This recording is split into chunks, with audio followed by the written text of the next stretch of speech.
Hello, everybody, and welcome to Right Here, Right Now, live Buffalo football talk. My name is Alex Brasky, here for the Batavia Daily and Livingston County News. Each week, we'll discuss Buffalo's favorite football team, along with all the comings and goings from Orchard Park, thanks to our friends at Forefathers Organics in Dansville. Unlock the power of nature with Forefathers Organics, your premium CBD store. We offer the highest quality CBD and hemp products to liberate your mind, body, and soul, helping you live happy and free. Our mission is driven by excellence and transparency, using cutting-edge scientific methods to combat stress and target issues at their source. From potent ingestible CBD to soothing topicals, all our products are USDA certified organic. Discover all natural wellness from farm to table. Visit forefathersorganics.com for more information.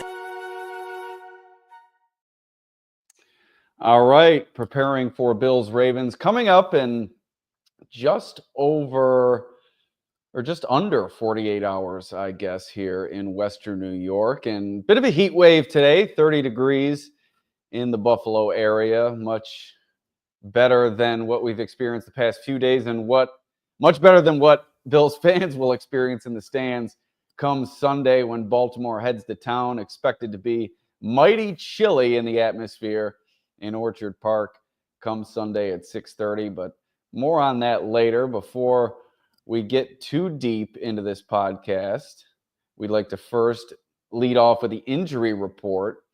And it's a brief injury report for both sides, especially on the Bills side. Ray Davis, questionable entering this game, a red non-contact jersey all week for Davis as he progresses through the concussion protocol. At this point, I would be surprised if he plays. I said this on yesterday's podcast, just still wearing that red non-contact jersey and knowing how the Bills treat concussions and have treated them in the past, liking to take or preferring to take those slow, especially with a running back who's really used as a battering ram in many circumstances. And I don't think the Bills will need Ray Davis as much as maybe you thought at the beginning of the season with the emergence of Ty Johnson, James Cook continuing to have a great season.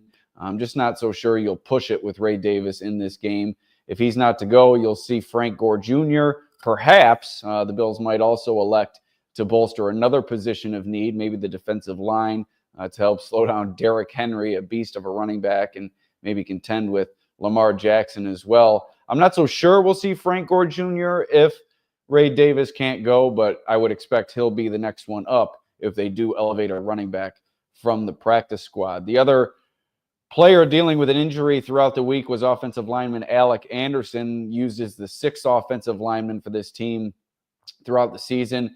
He does not have an injury designation entering this week. He had a calf injury throughout the week and really practiced. He was marked limited, but a little bit more, I think, than Ray Davis. He was not in a red non-contact jersey all week. So Alex Anderson appears set to go on Sunday. On the Ravens side of things, Zay Flowers, we've been following his status all week. He hasn't practiced Wednesday, Thursday, or Friday.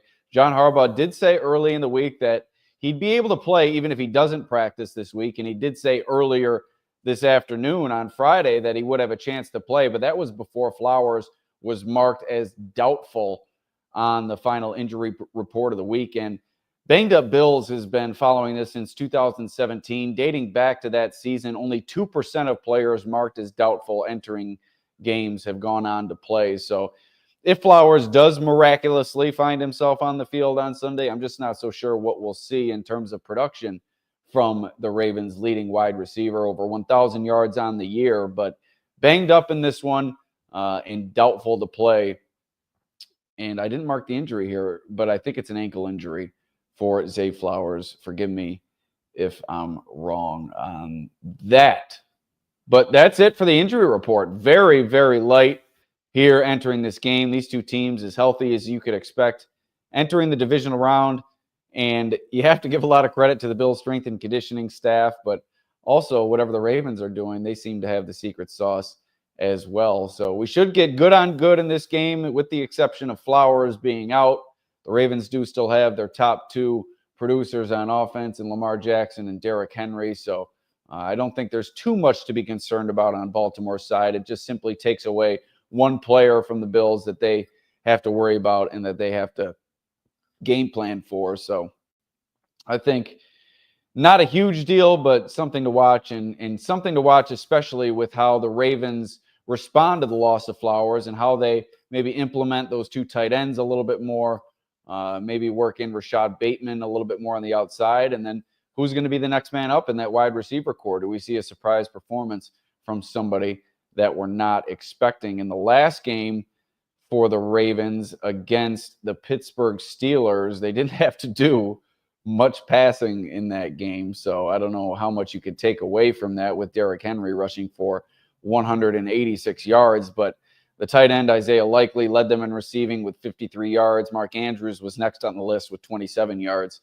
So the tight ends really getting it done. And then Nelson Aguilar and Rashad Bateman, the next two. You also have to watch Justice Hill. We all remember him beating Dorian Williams in that first matchup against the Ravens out of the backfield. So the running back, also a threat in the passing game for the Ravens this week. All right. So I think that's it for, we'll move on here and we'll talk about solving the Ravens defense. That's the next topic we'll touch on here. And really the Bills using the running game against the Broncos, much to success, 210 yards, James Cook having a big game, Ty Johnson finding his way to some big runs. But I'm not so sure you're going to be able to do that against the Ravens. Roquan Smith, a tough defensive line. They're allowing the fewest yards per game on the ground, 80.1 rushing yards per contest, and second in the league in EPA per rushing play allowed. If the Bills are going to solve this Ravens defense, it's going to be done through the air. I think I've mentioned it on a previous podcast with Kyle Hamilton and what he's done for this team, moving to the back end at free safety. He's helped this defense take a next step. Over the last 8 weeks, 25% completion rate and 159 passing yards on deep passes. So really taking that deep threat away from opposing offenses and really making them dink and dunk and use the intermediate passing game.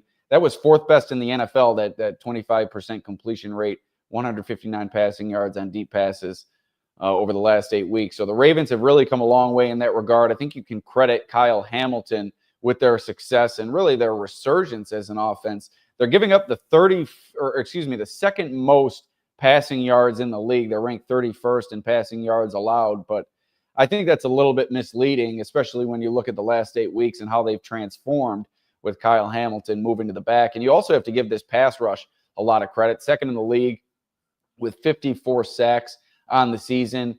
And a familiar face over there, Kyle Van Noy. Remember him from his Patriot days. But Van Noy, 12.5 sacks on the season, followed up a 9.5 sack season last year, I believe. So Van Noy cashing those incentives also, as we saw, I think, in the Ravens' last regular season game.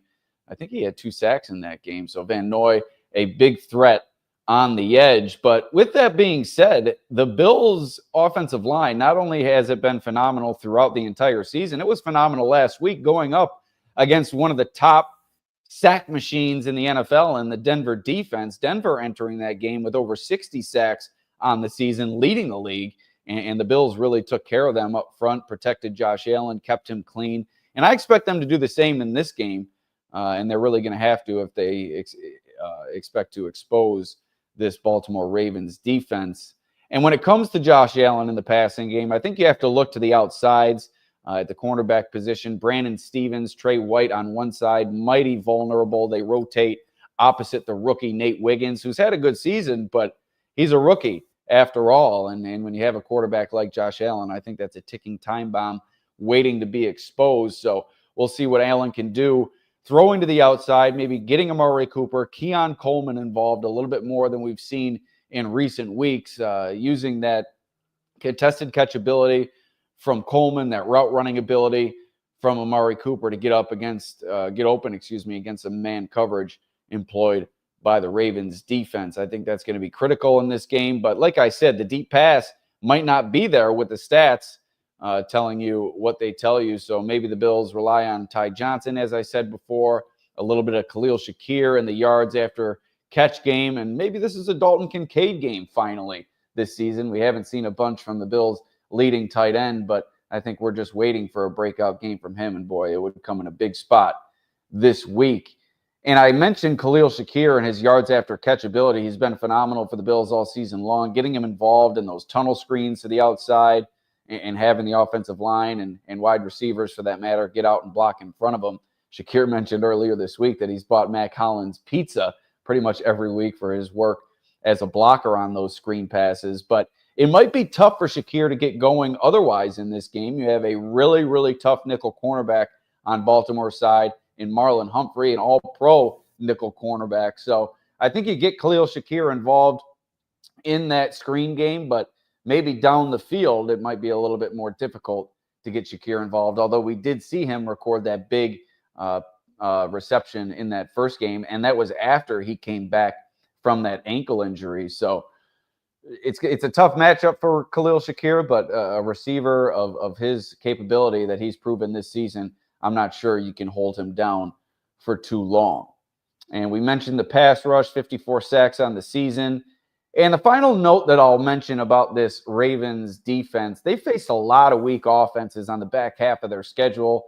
That included matchups with the Chargers, who are ranked 19th in passing yards, the Texans, who are ranked 21st, the Browns 28th, the Eagles 29th, and then 3 games against Russell Wilson and the Steelers, who are ranked 27th in passing yards. So they're going to be tested a lot more this week with Josh Allen, the Bills receiving core, the everybody eats mentality that they've employed throughout the season. And like I mentioned multiple times, Ty Johnson coming out of the backfield as well. He's made a significant impact this season for the Bills' passing offense. So could be a rude awakening for the Baltimore Ravens defense, or it could be the recognition that they've been waiting for throughout this back half of the season as one of the top defenses in the league, if they're able to slow down Josh Allen and company in this one. All right, before moving on, we'd like to thank our sponsor once more, Forefathers Organics in Dansville.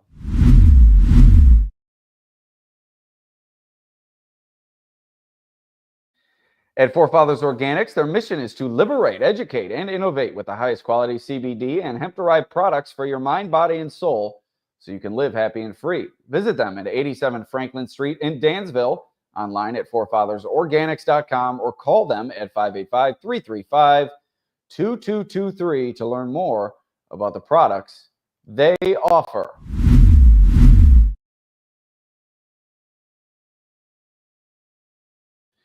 All right, now we'll move to the Bills' defensive side of the ball and how the heck this team is going to stop Lamar Jackson and Derrick Henry. Henry went off against the Bills the first time around, nearly 200 yards on the ground, a big 87-yard touchdown run to set the tone.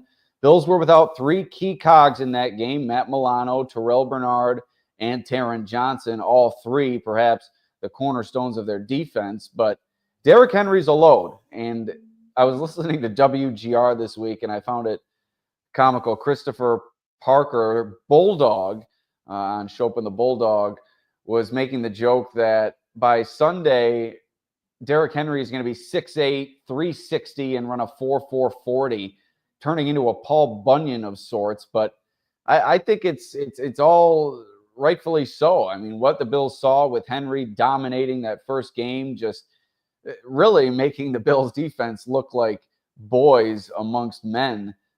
So they're going to have to do a lot different in this game. They used a lot of 3 linebackers in that first game. I think that was a lot due to the fact that they were missing their top 2 linebackers in that game. You had Nicholas Moreau filling in as the 3rd linebacker. I'm not so sure we'll see as high of a rate of usage in 3 linebacker sets this week against the Ravens. Although you have a better 3rd linebacker in Dorian Williams, you also have 2 better linebackers starting in Terrell Bernard and Matt Milano, who's really come on strong as of late. So as much as you'd like to see Dorian Williams have a chance to slow down Derrick Henry and this running game, I'm not sure you'll see it as high of a rate this week as last week. I think Milano and Bernard are going to make a huge difference, not only their ability in their physical ability, but their ability to diagnose the play, read and react, as I mentioned yesterday, just get to Henry before he's able to reach the edge in open space and get bodies to the football a little bit quicker than they were able to last time around. And if you look at Derrick Henry's career against the Bills, he's had a couple of big games against the Bills. 2020, a massive game, 143 yards, 3 touchdowns for the Titans in a matchup against Buffalo. And then this past game for the Ravens, we all know what he did in that game. I already mentioned it. But largely over the course of his career, if you look at the majority of games against Derrick Henry, I know they were with a different team, but the Bills have done a solid job against the future Hall of Famer under Sean McDermott. The other 4 matchups, 63 carries, 216 yards in those 4 matchups, an average of 3.4 yards per carry and 54 yards per game. Which end of the spectrum are we going to see from Derrick Henry this week? And I think it's upon the Bills defense to make that decision. Are you going to bull your neck and put up a strong resistance, or are you going to let him run all over you like he did last week? Something tells me the Bills are going to have a little bit more to say this time around against Derrick Henry and the Ravens. Another key in this game, not only slowing Derrick Henry's ability to run the football, but also Lamar Jackson's ability to run the football. The read option has been a dangerous threat for this team all season long. Lamar Jackson's ability to scramble, very well known. He can extend the play within the pocket, do things on the run, but he does a lot within the design running game, and that read option is, like I said, a big-time threat for this team. You need your defensive ends, Von Miller and Greg Rousseau, to come up big in this game. You need them to make the right decisions, and also A.J. Epinesa, who's probably going to be out there a little bit more on running downs than you see Von Miller. You need them to make the right decisions, the right reads on the edge, force Lamar Jackson back into the party inside and not allow him, like I said earlier, to get into the open space and do damage that way, because that is when he is so dangerous. And I think the read option with Derrick Henry and Lamar Jackson, this is probably the best read option that we've ever seen in the NFL. Just a stud running back, a stud quarterback, a dual threat attack, if we've ever seen one out of the backfield. And they also have a 300-pound fullback in Patrick Ricard if they like to bulk things up inside. And they use that 6th offensive lineman against the Steelers a little bit more often this past week. I believe somewhere around 15 plays total for the Ravens using that 6th offensive lineman. A lot of running out of that formation, but they also passed, I think, once or twice. So look for Ricard and that 6th offensive lineman to play a role in the running game as well. You need Ed Oliver in this game. You need Ed Oliver, who played 80% of the snaps at defensive tackle last week against the Denver Broncos. You need Ed Oliver to have another Ed Oliver-like performance. And that's not to say that he hasn't had a couple of those this year. He dealt with injury early in the year. It hasn't been the same success that he experienced last season. I'm not sure it's a total wasted season for Ed Oliver, but if there's a time for Ed Oliver to become Ed Oliver once again, it is this week against this quarterback and this running back. He needs to do some work inside and really supplement the pass rush on passing downs and do good work on rushing downs as well. I know that's really not his forte, being kind of an undersized defensive tackle, but being on the field 80% of the time, you have to find a way to impact the running game. And Ed Oliver is going to be huge in this one. Also, stopping Lamar Jackson throwing. So we've talked about the running game. Now we'll talk about the Ravens passing game, which I mentioned earlier, will be without its top receiver in Zay Flowers, a 1,000-yard receiver this season, a matchup problem for opposing teams. And we saw him doing calisthenics on video today. Ravens really pushing the envelope in terms of perhaps gamesmanship, trying to make it look like he's going to play. But like I said, I don't think that we're going to see him. And I mentioned Isaiah Likely earlier. The Bills did a nice job against him the first time around, but like I said, they didn't have to throw a lot, did the Ravens. Likely did catch one pass for 25 yards, so the big play threat is there for Likely, and you have to find a way to slow him down out of the backfield. The good news going up against Mark Andrews, the stats are good for the Bills against Mark Andrews. They've really done a nice job limiting Andrews over the course of his career. And that spells, like I said, good news for the Bills. I'll get you the numbers here if I can. I know that I believe this past game, let's see here, Andrews was without a catch. Yeah, I don't think I have the stats compiled here quickly. This is really, oh, yes, I do. All right, so Andrews, his career against the Bills, he's got 11 touchdowns this season, but 6 receptions for 60 yards and 0 touchdowns through 4 matchups for Andrews against the Bills. So as poorly as that first matchup went, the Bills do have some good numbers against the Ravens star players, and we'll see how that plays out this week in the passing game. As far as Lamar Jackson is concerned, I mentioned his ability in designed runs. 77% of his rushes this season were designed running plays. But there's always that threat for him to scramble. And with the Bills' third down struggles this season, particularly on third and long, a lot of that being done in the passing game. But with a player like Lamar Jackson, you might have to spy him on those third downs. I think that's going to be something that the Bills elect to do quite often in this game. Matt Milano perhaps playing that role, spying Lamar Jackson. But you have to find a way, any means necessary, to corral him in the pocket. The Bills' pass rush talked all week about that cage rush, maybe not so much getting him on the ground, but not letting him escape the pocket this week is more critical than finishing with those sacks. I know you hear that often talked about when the Bills play Patrick Mahomes.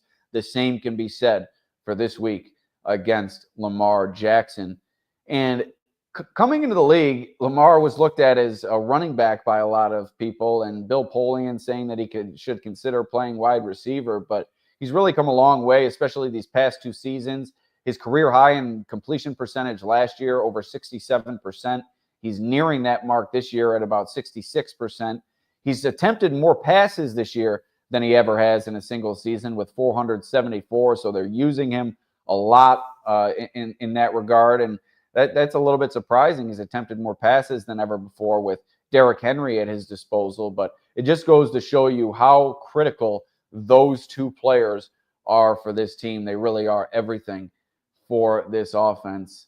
It's really not about stopping the supplemental pieces. It's about not allowing these 2 to beat you. And one of the best things that Jackson has done this season, he's doing his work against the blitz. He's faced pressure on 37.8 of his dropbacks. That's within the top 10 in the league.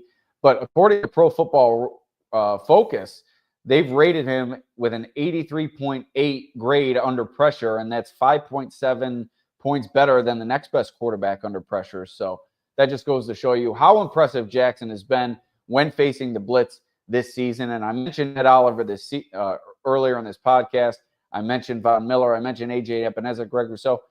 The Bills need to get pressure with 4 players in this game. You might not be able to see the blitz as much in this matchup as the Bills have utilized it in certain matchups this season. You have to have Miller, Rousseau, and others come up with a big game in this one. You saw Miller increase his snap share this past week. I think you'll see him right up around the same mark this week against Lamar Jackson and the Baltimore Ravens. Maybe not quite as high, having it not be as many passing situations as the Broncos were forced into. But I think with a player like Lamar Jackson, you want an athlete like Miller on the field as often as you can. We talked about the spy with Milano. I think that's pretty much it in terms of the Bills' defense. And now we'll move to special teams. Just briefly touching on special teams. Justin Tucker, 73% field goal this season. Tyler Bass, 83% field goal on the season. So certainly not 2 of the top kickers in the league. It's going to be cold weather out there in Buffalo. The real feel is going to be in the negatives. The actual temperature is going to be below 20 degrees. That's going to make the ball a little bit harder than it typically is. And it's going to be a little bit more slick as well. It might be a little bit tougher for these holders to get a grasp of the football and set it down for their kickers. Something to keep an eye on the cold turf in Orchard Park this weekend. But before we get out of here, let's thank our sponsor once more, Forefathers Organics in Dansville. Unlock the power of nature with Forefathers Organics, your premium CBD store. We offer the highest quality CBD and hemp products to liberate your mind, body, and soul, helping you live happy and free. Our mission is driven by excellence and transparency, using cutting-edge scientific methods to combat stress and target issues at their source. From potent ingestible CBD to soothing topicals, all our products are USDA certified organic. Discover all natural wellness from farm to table. Visit forefathersorganics.com for more information. All right, getting close to the game day. Boy, am I excited for this one. I'm not sure I've been as excited for any game that I've covered with the Bills these past several years. It's just a matchup of epic proportion. I know these games against the Chiefs have been really exciting, but I think what makes this one even more exciting is the Bills being at full strength. This is going to prove this season, are the Bills for real with this iteration of their roster? They don't have the, not excuse, but they don't have the shortcoming as they did last year in the linebacker department with the injuries that they sustained at that level of their defense. They are nearing full strength entering this game, and this is going to be a good-on-good matchup, and it's going to be mighty, mighty exciting in Orchard Park. But we got a full day, almost a full day of football tomorrow as well, Saturday, and kicking things off, the other matchup in the AFC, the Texans and the Chiefs, 4:30 on ESPN and ABC. Kansas City, an 8.5-point favorite entering this game. It's a high number. Joe Mixon is questionable for the Texans entering this game, and the Chiefs are at full strength as well, as they had plenty of time to rest and recuperate since that Christmas Day game. I don't see how the Texans can pull this off. I don't think you're going to intercept Patrick Mahomes 4 times like you saw the Texans do against Justin Herbert last week. If the Texans are to win this game, it's got to be a close, low-scoring game at halftime, and they're going to have to eke one out in the second half. The night game tomorrow on Fox, the Washington Commanders with rookie quarterback Jaden Daniels, first-year Washington head coach Dan Quinn, a Coach of the Year candidate, 9.5-point underdogs at the Detroit Lions, who had a bye in the first round. I don't see how the Commanders can keep this one close either. I don't think it's going to be a fun day of football for the viewers tomorrow. I think it's going to be 2 blowouts. I don't even see a route for the Commanders to keep this one close. For the Texans, they have that defense to call upon, but I'm just not so sure the Commanders can match up with this high-powered Lions attack. So maybe not as fun of a day of football tomorrow as we would want, but hey, it's football nonetheless. We have to savor these moments. There's only a few games remaining, and soon enough, we'll have to be looking forward to the offseason, talking about free agency, the draft, this, that, and the other thing, coaching changes, other changes up and down the roster. So enjoy this while you can. And I said this on an earlier podcast this week, enjoy this matchup. Don't get caught up in the toxicity that has been the discourse surrounding this game. Stay out of it. Be a fan. Root for your team. Don't root against the other team. And just enjoy this one. And we'll see you after the game on Sunday.